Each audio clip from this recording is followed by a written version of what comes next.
Selam dostlar, men singlimning agusasi topib qolgan.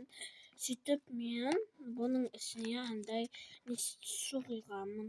Сосын, осындай сквиз жасалынады. Міне мен бұдан 2 істегем.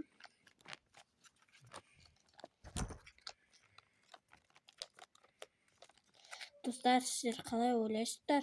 Или бұның ішінде кәдімгі пюре, лайк басамыз.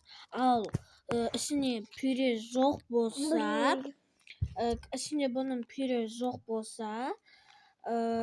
комментария жазамыз. Екеуінің біреуін қайсының ішінде пюре бар деп ойлайсыздар? Мынаның ішінде? Или мынаның ішінде? Соның қайсында не бар? Если мынаның ішінде пюре бар десеңіздер, лайк толтырып басайық. Досыңызға жіберіп.